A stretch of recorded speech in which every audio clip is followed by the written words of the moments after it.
Olá, eu sou Lívia Leão e esse é o Li no Livro.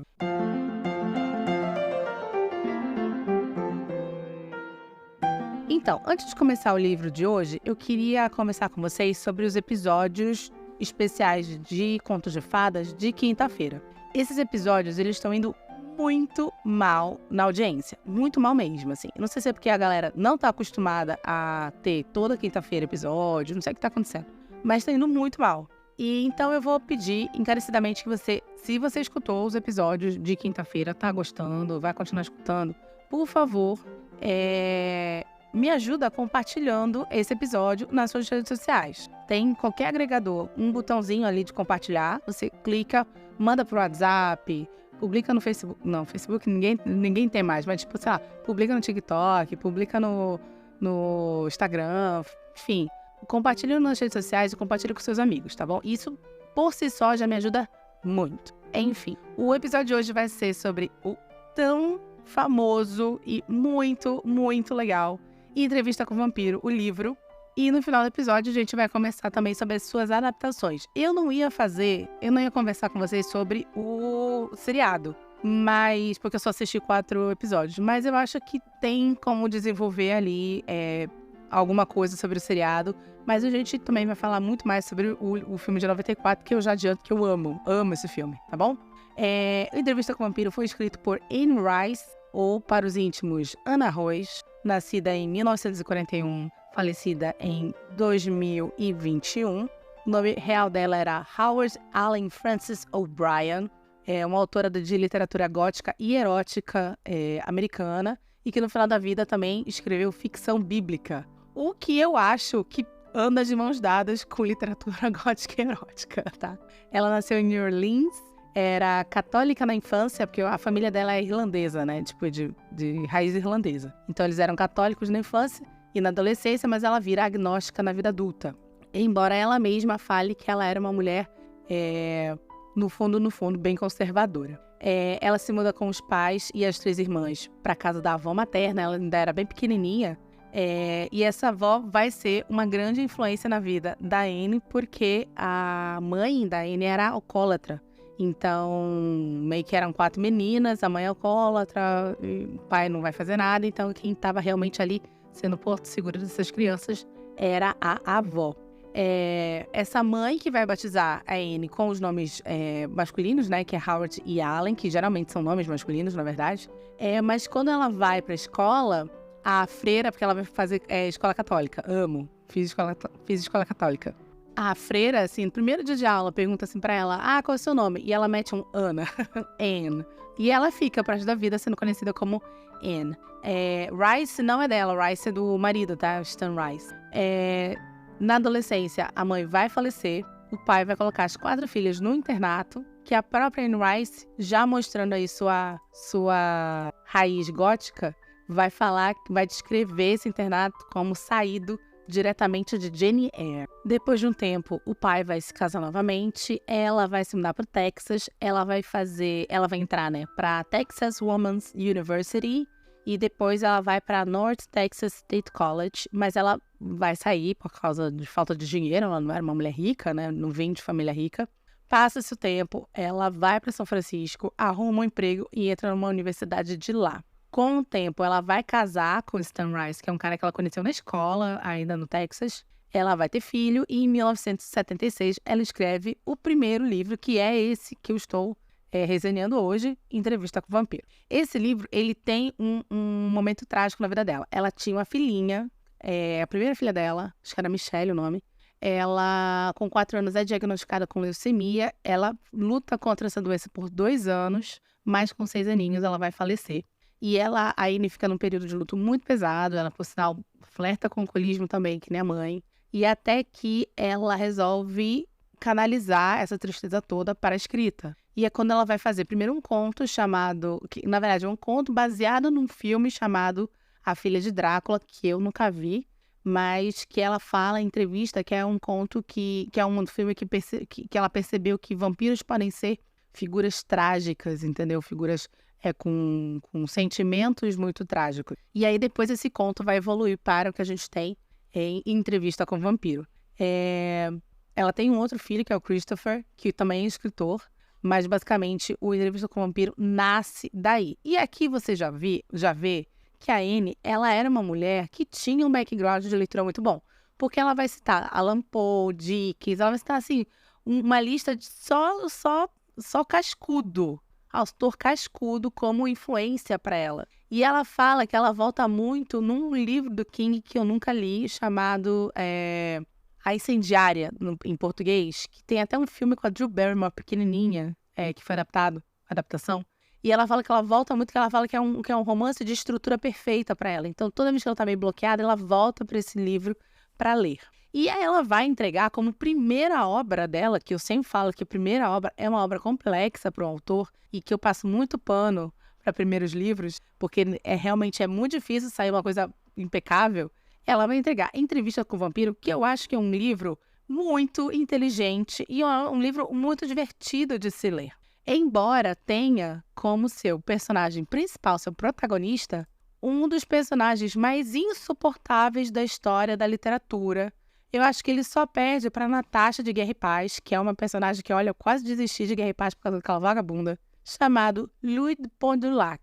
Louis de Pontdulac, ele vai ser o protagonista dessa história, e aqui a gente tem uma coisa muito legal, que para mim conversa muito com o que a gente falou semana passada no Drácula. Tecnicamente, Entrevista com o Vampiro, ele é um livro que tem um narrador em terceira pessoa, que é onisciente e onipresente. Porém, o livro inteiro vai se tratar de uma entrevista do Louis de Pontdulac, que é esse cara que clama ser um vampiro, né? Se auto-intitula vampiro, dando entrevista para um jornalista que ele não dá o nome, ele chama de só garoto, que ele conhece na noite, né?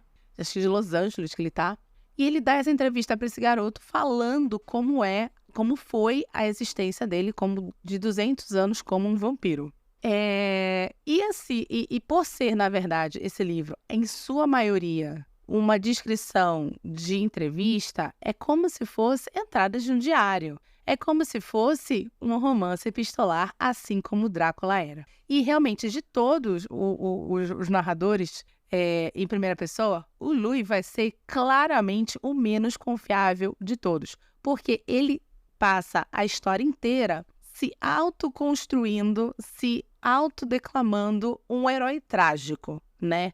Eu acho que a gente já teve herói trágico aqui, mas eu não vou lembrar exatamente aonde. Mas é assim, recapitulando, o herói trágico é essa criatura, esse personagem, esse protagonista, que ele, por um erro de julgamento, cai numa situação, num caminho cheio de turbulências, onde ele precisa pagar esse erro dele, que nunca é um erro grave. Nunca vai ser um erro grave, porque esse cara ainda é um herói, tá?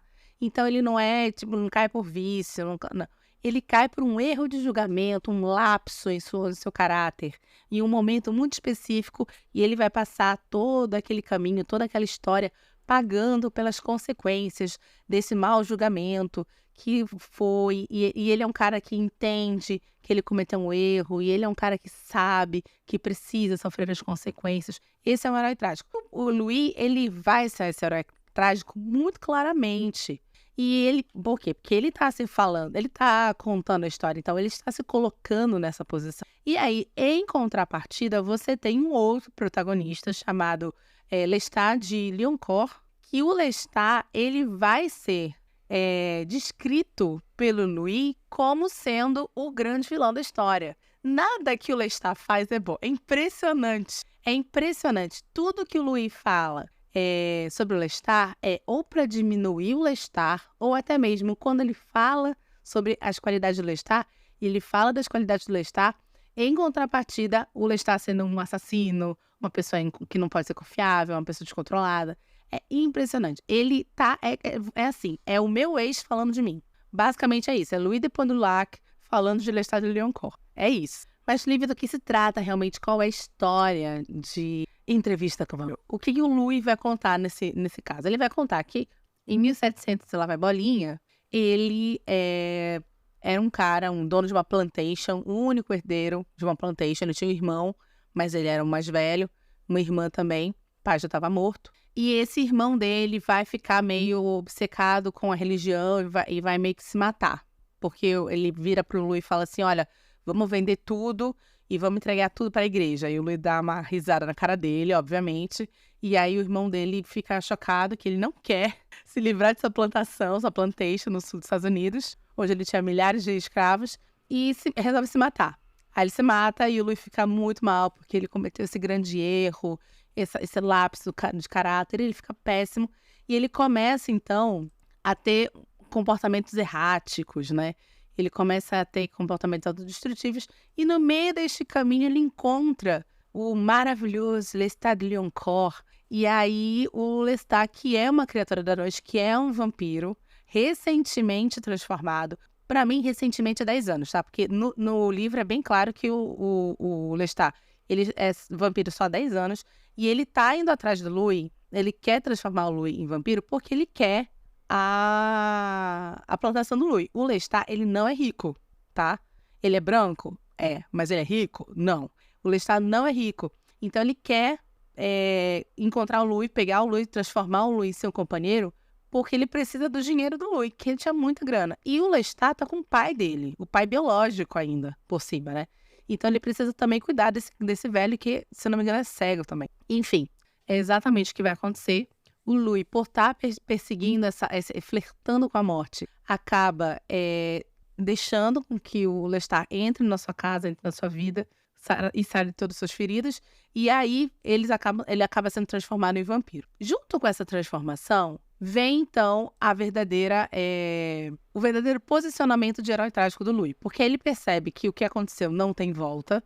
Ele percebe que agora ele vai precisar se alimentar de seres humanos. E assim, ele fica em choque. Ai, meu Deus, como assim? Eu queria morrer, mas agora além de não morrer, eu vou ter que matar as pessoas? Meu Deus, oh não, que desgraçado que eu fui. Preciso pagar toda essa chamada dádiva das trevas, não sei o que, não sei o que, não sei o que.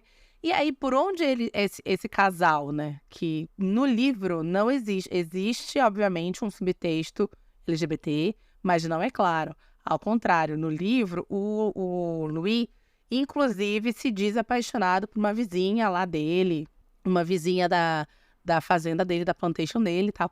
Então, não é escancarado a bandeira LGBT nesse livro. Porém, sim, existe ali, junto com toda a sedução típica do vampiro, nesta fase, década de 70, década de 80, essa nova versão do vampiro sedutor, que é uma versão que vem dos filmes do Lugosi, né, os filmes de 45, de 46, que vem dos filmes do Christopher Lee, belíssimo, em 58, que compõe melhor o lore do vampiro sedutor, que não tem no livro do Drácula. Aqui a gente também vai ter, que é essa coisa quase erótica de relacionamento entre o Louis e o Lestat, tá certo? Mas enfim, aí o que acontece? O Lestat é uma criatura descrita pelo Louis total e completamente sem limite. Ele é um homem, ele é uma criatura, é um vampiro que está na vida para comer, beber sangue, né? Comer, beber, se drogar e curtir a vida. Ele gosta de dinheiro, ele gosta de coisas caras, ele tem a noção de que a sua condição vampírica torna ele um predador apex, na minha opinião. Ele tem noção de que sua condição vampírica torna ele um homem extremamente sedutor. Ele sabe do que ele é feito. Ele sabe o que ele abraçou. E ele vai viver isso. O Louis, em outro ponto, vive este mundo de dor e sofrimento. E, ai, meu Deus do céu, que difícil essa vida, onde, na verdade, eu sou um vampiro belíssimo, branco e rico. Ai, como eu sofro. Entendeu? Então, a gente tem essa contrapartida. O Lestat começa, mais uma vez, estamos ouvindo o Louis contando. O Lestat começa, então, primeiro, a atacar os escravos da plantação, que são pessoas que têm a sua própria crença, que têm os seus próprios dogmas, e em determinado momento esses escravos vão se unir contra o Louis e contra o Lestat, para expulsá-los. Ao mesmo tempo, o Louis tem essa situação que ele está apaixonado pela sua vizinha, O Lestat mata o irmão dela, ela e as irmãs ficam desamparadas, mas o Louis fala assim, não, você tem que tomar as rédeas, não aceite deixar sua plantation na mão de ninguém, você será a pessoa responsável por isso. E até que quando eles são atacados pelos escravos, eles fogem da plantação do Louis e eles vão se refugiar na plantation dessa mulher. E o Lestat ataca essa mulher também, deixa ela louca das pitangas, porque, né, ela percebe o que eles são, e eles fogem para New Orleans. Lá vai continuar todas as mesmas chatices, que é o Louis, ai meu Deus do céu, e o Lestat, assim, ficando cada vez com mais raiva, porque o Louis, ele, entre outras coisas, ele olha pro Lestat e ele acha que o Lestat é menor do que ele se acha melhor do que o Lestat. O Lestat, para ele, não é só um grande assassino, uma pessoa viva. Ele é também uma pessoa que não sabe a história real dos vampiros, né? Ele fala assim, eu percebi que ele tá transformado só há 10 anos, ele não sabe realmente. Tudo que ele tinha que me falar, tudo que ele tinha que me ensinar, seu vampiro, ele já me ensinou. Ele é muito arrogante, Louis. Só que sempre com essa coisa, tipo, ai, meu Deus, nossa, cara, que difícil essa vida, sabe? E aí o Lestat vai ficando com raiva, que ele vai ficando assim, meu Deus do céu, cara, você tem tudo, a faca e o queijo na mão, assim, você tem dinheiro, sabe? Você tem riqueza, você tem aparência, você tem tudo. E você se nega a assumir que você sim é um vampiro, que você precisa sim matar pessoas, sabe? Porra, supera essa caralha, sabe? E aí, até que um dia, o Louis, inclusive, para de se alimentar de seres humanos, começa a se alimentar de pequenos animais, ratos, essas coisas. Até que um dia, ele encontra uma criancinha de 4, acho que era 4 ou 5 aninhos, acho que são 5 anos. Uma menina de 5 anos, junto com sua mãe, que claramente morreu de, sei lá, acho que era febre, enfim. E aí ele morde essa menina, porque ele tá morrendo de fome. E o cheiro do sangue novo dela é muito sedutor para ele. E aí ele morde essa menina, o Lestat encontra ele, e o Lestat também, o Lestat não se ajuda. Porque o Lestat, olha, e sai assim aplaudindo, você sabe? O Lestat também, ele... ele é maravilhoso. Ele é muito eu, ele é muito eu. E aí, nisso, o Lestat aparece, dá risada e fala assim, não era tu que não ia não matar a criatura? Além de tudo, tá matando uma criança, que a mãe morreu, órfã. E aí o Louis fica, meu Deus do céu, começou trágico, eu sou muito trágico. Aí o Lestat... Passa, acho que 1, 2 dias, o Lestat e o Louis lá, ali, tipo, tendo que conviver com suas escolhas. Aí o Lestat leva o Louis num orfanato e fala assim, olha, não, mentira, num hospital. E fala assim, olha, não, a criança não morreu, ela tá aqui, tá bem, né? Tá aqui no hospital e eu vou te levar lá pra você ver que você não matou ela. Então, né, sossega aí a depressão. Aí ele vê e tal, ai, nossa, que legal, ela não morreu, não matei ela, tá, não matou ela, mas eu vou matar agora porque eu também vou transformar ela em uma vampira. E o Lestat já pé da vida, querendo então, tu quer sofrer, tudo vai sofrer, transforma aquela criancinha chamada Cláudia numa vampira de 5 anos de idade. Aqui se forma uma trindade, porque assim, muitas vezes... as pessoas veem essa transformação do Lestat com a Cláudia, né, o Lestat transformando essa criança numa vampira, como uma forma de segurar o Louis perto dele, para que o Louis, então, e ele formem uma família, né? Sou eu, o Louis e a Cláudia. Eu não vejo assim, principalmente agora nessa segunda releitura. Eu vejo, na verdade, como uma forma do Lestat esfregar na cara do Louis que não adianta ele chorar, não adianta ele sapatear, não adianta ele fazer birra. Ele é um vampiro, ele faz coisas ruins. E aqui está a sua principal prova de que você é uma criatura escrota. Você atacou uma criança e agora ela é uma vampira. Eu vejo muito mais isso. Até porque eu senti um subtexto muito menos amoroso dessa vez entre o Lestat e o Louis do que na minha primeira leitura. Eu acho que é também porque a minha primeira leitura eu fiz muito próxima do filme quando eu assisti.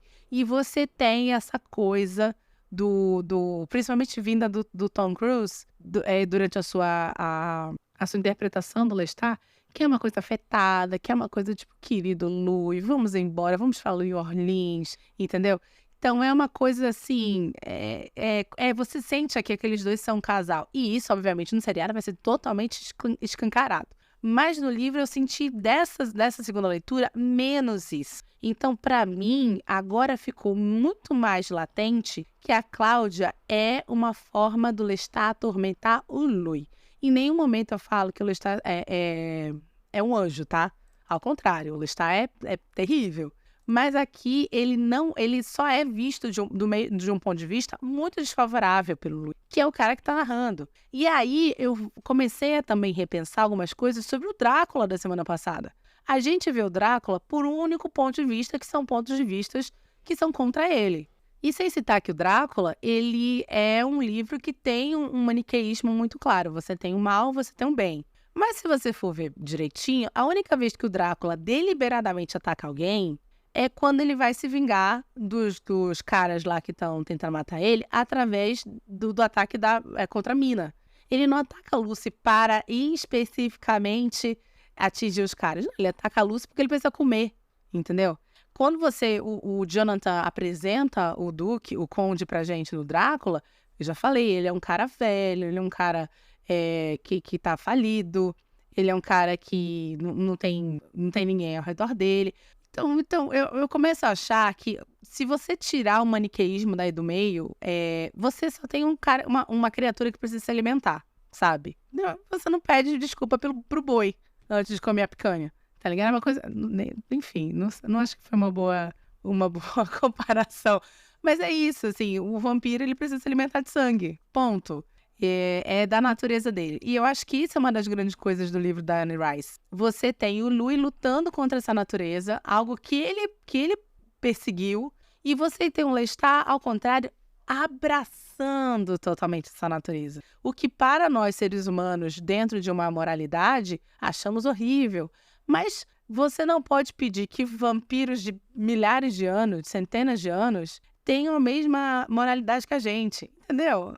Não sei se eu estou me fazendo clara quanto a isso. Mas eu acho particularmente que me traz uma nova visão quanto ao mito, sabe? Esse livro, e acho que é por isso que é tão legal. Aqui eu vou parar, eu vou chamar o nosso reclame, porque daqui pra frente, o relacionamento entre a Cláudia, o relacionamento entre Cláudia, Lu e Lestat vai começar a entornar, e aí a gente vai entrar, obviamente, nos spoilers. Porém, eu preciso deixar uma coisa muito clara. Esse livro não é um livro comprido, então eu vou ter que contar até o final, tá certo? Escuta o nosso recadinho que eu volto já.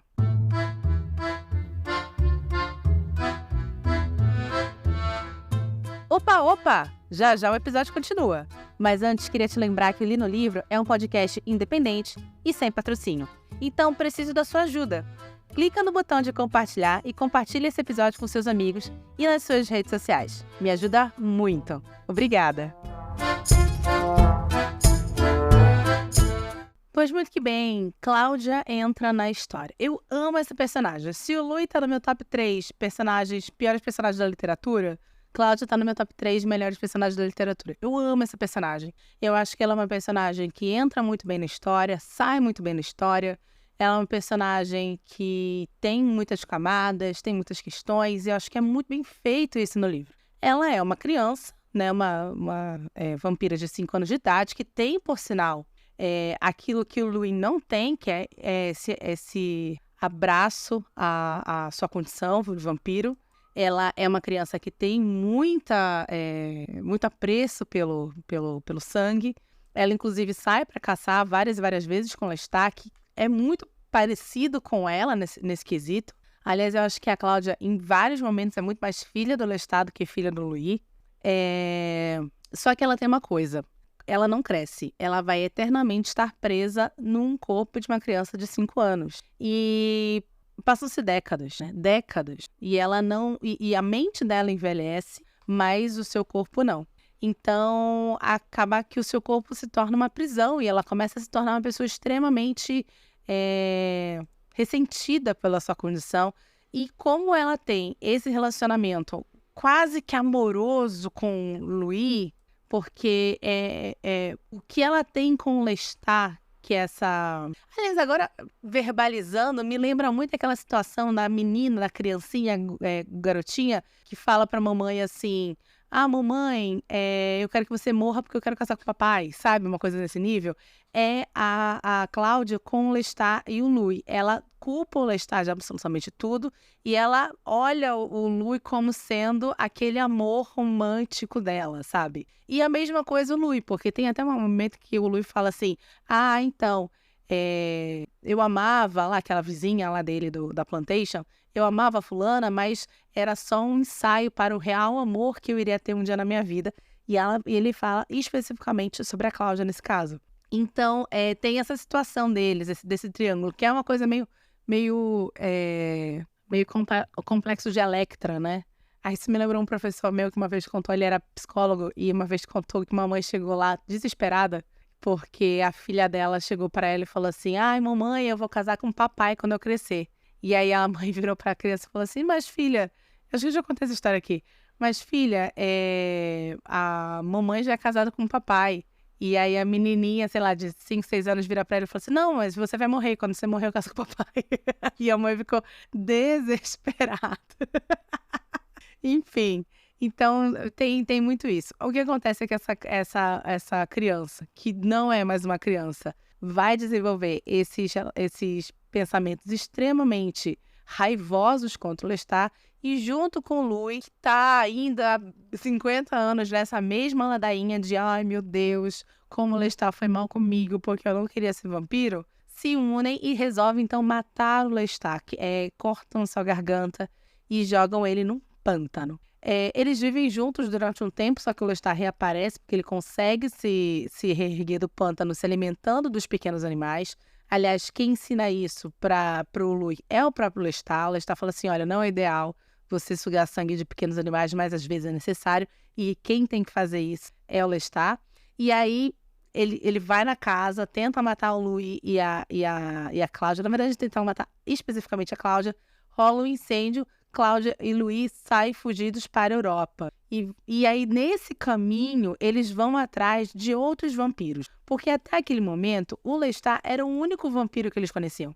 E por mais que o Louis tentasse, de todas as maneiras, durante essa narrativa, negar isso, o Lestat é a pessoa que mais sabia sobre o mundo vampírico. E ele era o que mais ensinava aqueles dois. Mesmo o Louis negando isso de todas as formas. Aí eles vão atrás desses outros vampiros, eles encontram algumas criaturas, mas eles encontram criaturas que não têm inteligência, que são totalmente animalescas já. E é aí que começa um leve arrependimento do Lestat, do Louis, quanto à morte do Lestat. Porque a última coisa que eles veem é o corpo do Lestat pegando fogo, né? Então, na cabeça deles, se ele não tinha morrido da garganta cortada, agora ele tá morto. Eles vão andar pelo leste europeu procurando esses vampiros, eles encontram essas criaturas e eles decidem ir para Paris. Eles chegam em Paris e eles, então, são convidados para o Teatro dos Vampiros, que seria um espetáculo onde seres humanos se passam por vampiros. Porém, a gente sabe que, na verdade, eles estão encontrando um coven de vampiros, um grupo de vampiros que se passa para sobreviver por atores humanos, né? E aí que a gente tem um grande plot twist da história, porque um dos vampiros que ele vai encontrar é o Armand, que é um vampiro de 400 anos, que é um vampiro que tem um passado com Lestat.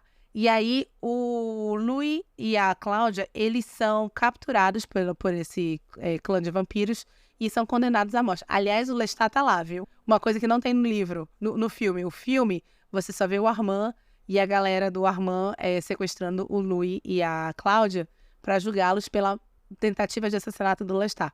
Mas no livro, o Lestat tá lá. Ele está lá no coven dos vampiros, todo queimado, coitado, todo ferrado, bichinho, com uma roupa toda empoeirenta, uma coisa horrorosa. Mas enfim, então você tem isso. Antes disso, aqui, eu preciso que vocês entendam que aqui a figura do Armand, ela é muito importante, que ela não é tão mostrada assim no filme, mas aqui ela é muito importante, porque o Louis vai encontrar no Armand parte do que ele sente falta do Lestat, que é esse conhecimento. Lembra que quando o Lestat conheceu o Louis, ele só tinha 10 anos de criado.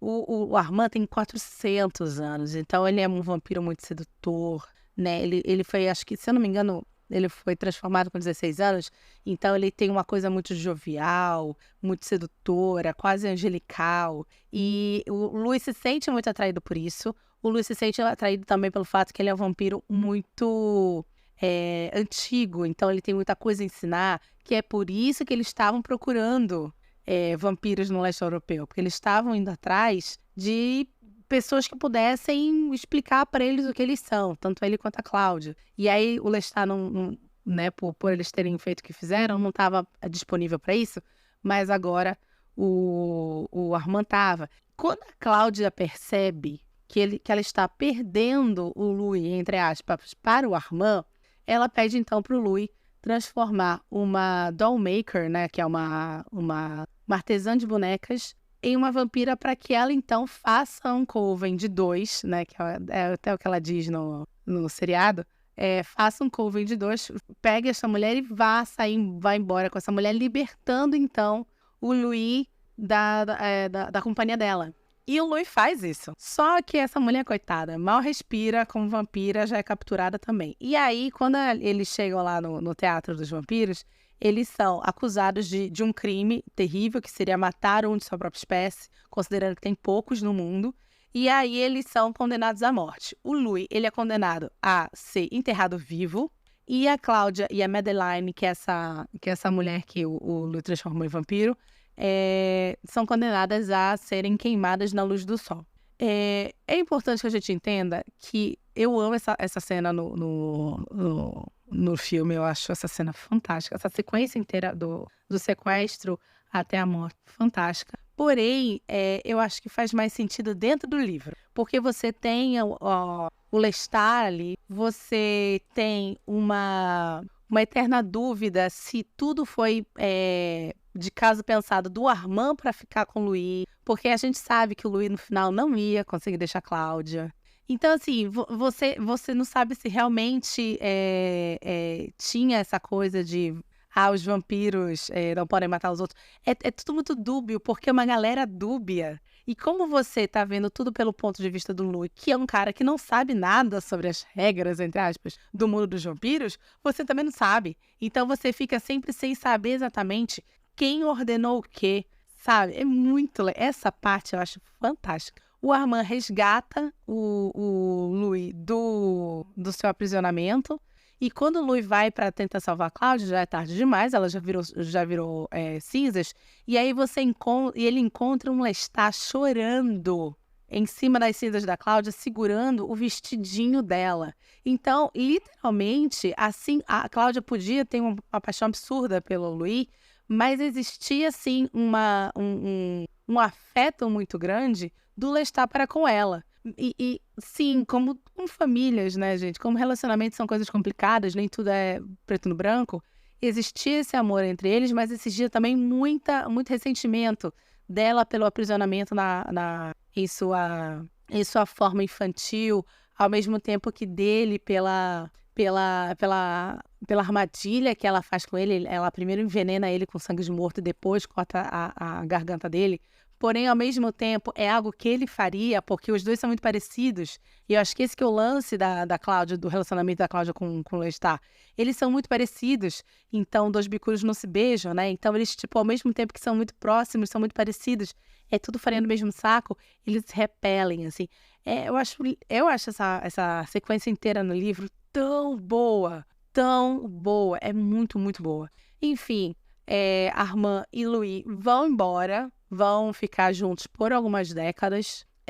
Aí, finalmente, anos e anos e anos depois, o Louis continua na mesma ladainha insuportável. Aí o Armand encontra o Lestat vivendo numa casa toda apodrecida, ele todo cheio ainda de cicatriz, é uma pessoa horrível, uma situação horrorosa. E aí, nisso, o Armand leva o Louis até lá, porque na cabeça do Armand, se o Louis visse o Lestat, talvez ele pudesse ter um fechamento na vida dele, sobre aquele, olha como tá horrível, aquele cara que te transformou. Então você pode se sentir, entre aspas, vingado e pode viver sua vida. Não é o que acontece. O Louis, então, termina de vez com o Armand, esse quase casamento deles, e aí ele resolve ir andar sozinho por New Orleans, tal, e viver sozinho sua existência triste e emo, gótica de vampiro. E aí termina, então, com ele encontrando esse rapaz que não tem nome, que é o cara que tá entrevistando ele. E aí, quando ele termina de falar a sua narrativa, o menino fala assim, tá, agora eu quero virar vampiro. Aí o Louis fica assim, mano, tu não ouviu nada que eu te contei? E o cara fala assim, amigo, eu tô achando, na verdade, que ser vampiro é a melhor coisa do mundo. E termina, então, com esse menino, o Louis dá um apavoro nele, ele sai correndo, mas termina, então, com esse menino decidindo, esse rapaz decidindo ir procurar o Lestat pro Lestat transformá-lo em vampiro. Fim de Entrevista com o Vampiro. Eu acho esse livro muito legal, porque é um livro que, mais uma vez, supera uma das maiores dificuldades da literatura, que é um protagonista ruim. É impressionante como esse livro supera isso. E assim, uma das coisas que fica muito clara que a Anne... Eu ia falar Jane Austen, a louca. A Anne Rice faz o Lestat um personagem extremamente carismático de propósito, em oposição ao Louis, é porque ela deixa muito claro em entrevistas que ela se baseou no próprio marido para escrever o Lestat. Assim como ela se baseia na Cláudia na sua filha Michelle, falecida, para fazer a Cláudia, entendeu? Então, digamos que talvez nessa situação a Anne Rice fosse o Louis. Será que a Anne Rice se baseou em si mesma para fazer o Louis? A Anne Rice se vê como uma heroína trágica? Uma heroína gótica, com certeza ela se vê, porque a gente tem, por exemplo, a fala dela comparando o internato que ela estudou como sendo o internato de Jane Eyre. Então, talvez, me veio isso agora, talvez nessa onda de se inspirar, Louis seja Anne Rice, o Lestat seja seu marido e sua filha seja a Cláudia. O filme, vamos lá, vamos para os filmes, para as adaptações, na verdade.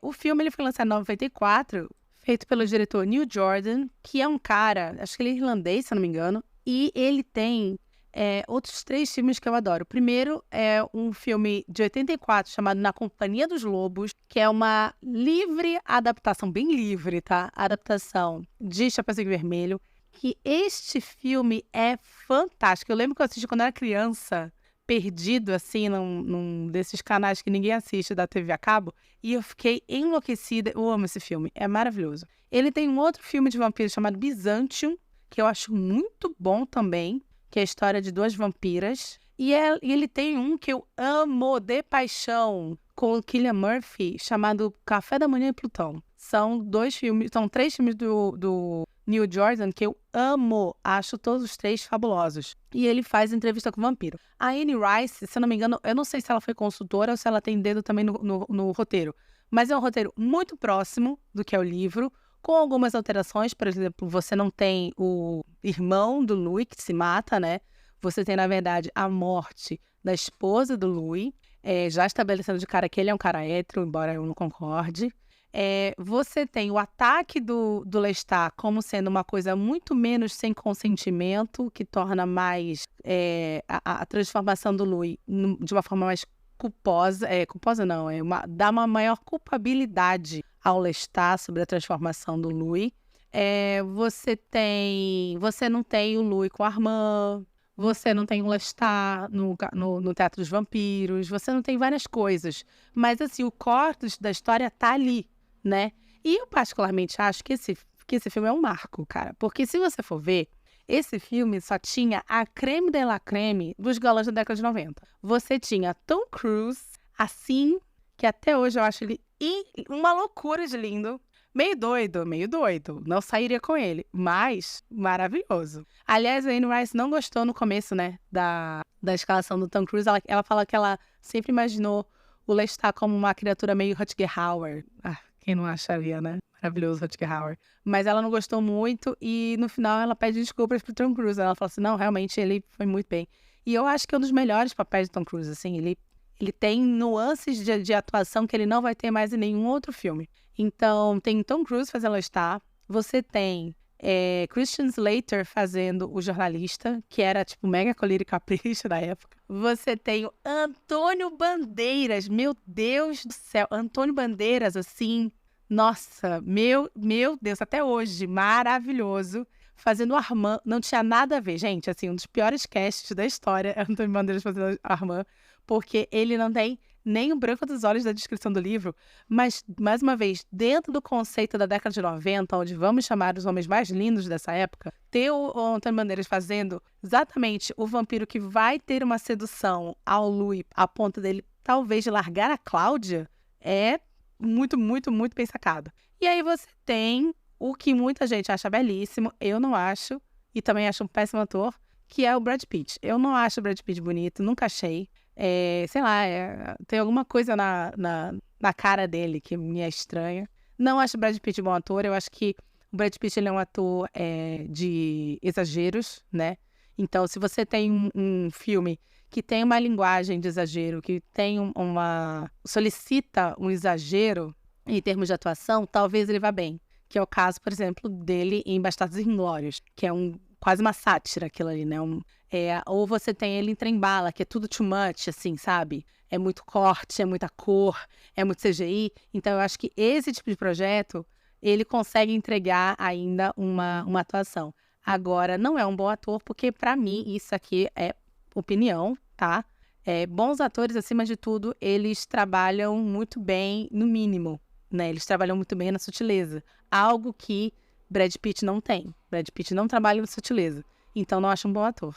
Mas muitas pessoas acham ele maravilhoso, muitas pessoas acham ele incrível. Então, né, vamos colocar também aqui na conta dos galãs da década de 90. Foi feita recentemente, acho que em 2020, a primeira temporada, o seriado do Entrevista com o Vampiro, que é um seriado que no começo eu falei mal. Porque foi colocado como o Louis, um ator, deixa eu pegar o nome desse ator, que ele é o cara que faz o Greyhound do Grey Worm do Game of Thrones. O nome dele é Jacob Anderson, que ele faz o Verme Cinzento do Game of Thrones. Ele é muito bom ator, esse cara. Esse aqui trabalha bem na sutileza. E ele foi escalado para fazer o Louis, né?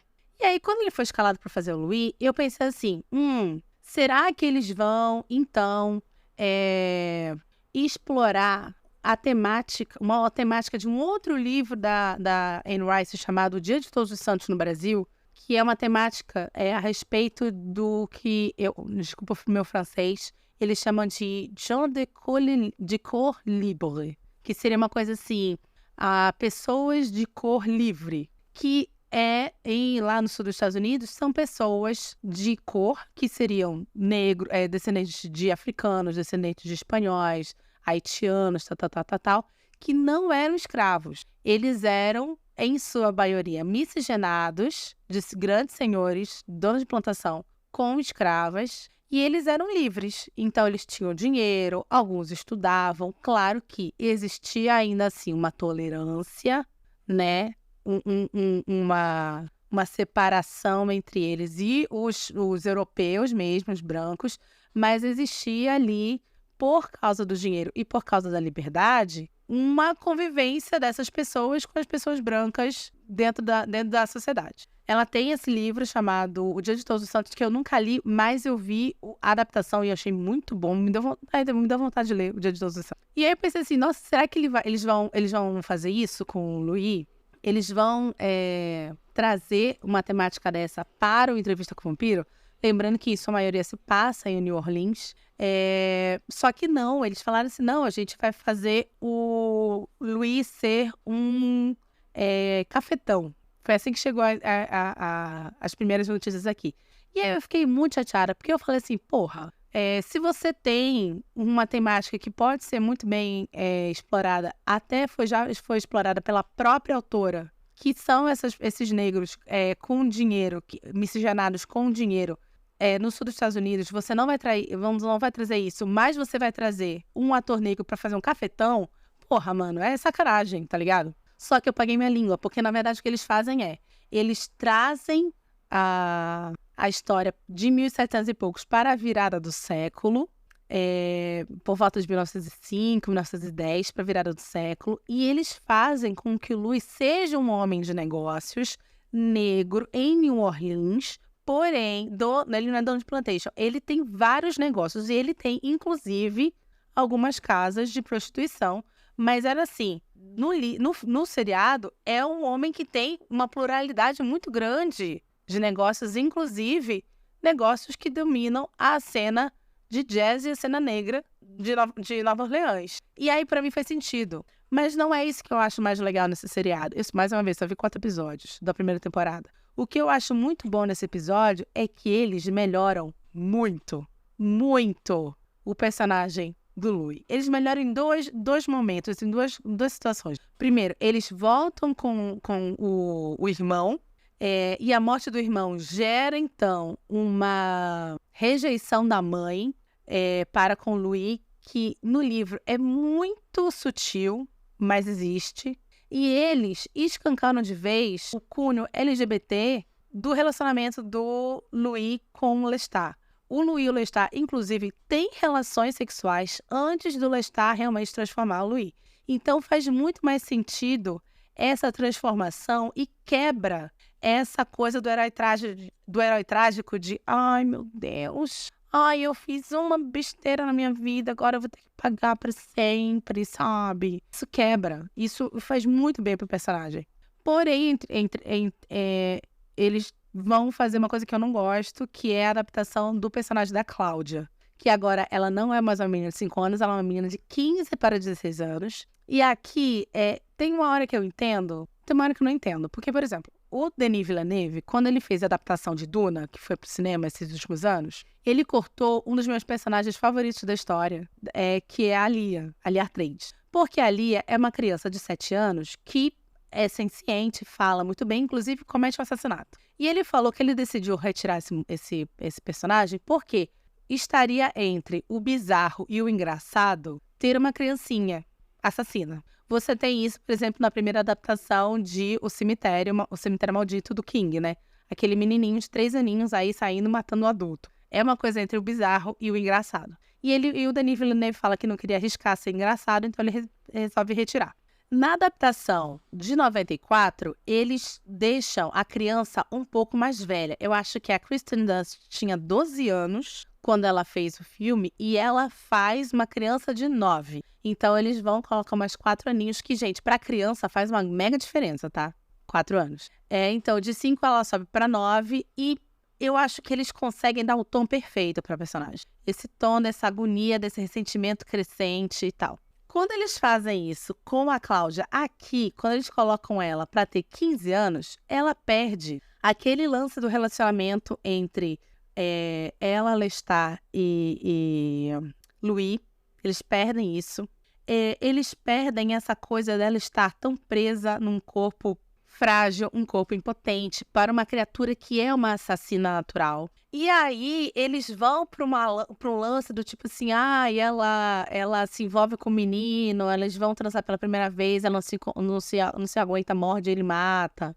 Eu acho que, assim, salvo as devidas proporções, tem seriado muito pior que faz isso muito melhor, como, por exemplo, True Blood, com a Jéssica, que é uma menina super inocente, que é transformada em vampira sem querer, e ela tem que lidar com a perda da virgindade dela toda vez que ela transa, entendeu? Então, sei lá, eu acho que isso... E olha que True Blood é ruim. Eu adorava quando era menina, adorava. Mas hoje em dia, quando com o senso crítico mais apurado, eu sei que é ruim. Então, eu acho que num seriado ruim, isso foi feito melhor do que é feito daqui. E esse Entrevista com o Vampiro não é ruim, entendeu? Então, e como realmente a Cláudia é o meu personagem favorito da história e talvez um dos meus personagens favoritos da literatura, eu não consegui continuar o seriado. Eu abandonei o seriado, juro por Deus. Não deu pra mim. Não deu. Porém, eu sei que na segunda temporada acontece o que acontece, ela sai, ela é queimada. E aí, na terceira temporada, eles vão continuar a história agora do que é contado nos livros O Vampiro Lestat e a Rainha dos Condenados. O Vampiro Lestat, ele sai em 85, 9 anos depois. É o ano que eu nasci, por sinal. Dia 31 de outubro de 85. E ele vai contar a história do Lestat. Inclusive, algumas situações do Entrevista com o Vampiro pelo ponto de vista do Lestat. Então, ele é um livro que eu nunca li, eu quero muito ler, porque eu quero exatamente ter esse outro ponto de vista. E, realmente, o Lestat, ele é um personagem tão legal que ele continua em outros livros da Anne Rice. Enfim, já vou encerrando porque eu acho que eu já falei muito. É um livro que, mais uma vez, é muito divertido de ler. É um livro que tem, assim, camadas muito legais. Você só tem que superar esse personagem, que é o protagonista, justamente o protagonista, que é insuportável. Fora isso, eu acho um livro muito bacana. E gosto muito das duas adaptações, porém, realmente, por terem mexido com o meu personagem favorito do livro, eu dropei o seriado. Mas agora que teremos o Vampiro Lestat, talvez eu assista a terceira temporada do seriado, tá bom? Espero que você tenha gostado desse episódio. Se você gostou, por favor, tô te pedindo, compartilha ele nas suas redes sociais e compartilha ele com seus amigos. Nós estamos nos principais agregadores de podcast, alguns públicos, alguns pagos. Você vai ter, em outubro especificamente, episódios todas as segundas e as quintas, às 17 horas. Dá uma ajuda aí, tô fazendo esses episódios em dobro, com essa voz toda cagada. Então, por favor, ajuda. Depois, em novembro, a gente vai voltar a ter episódios só às segundas, às 17 horas, e a última quinta-feira do mês, às 17 horas também.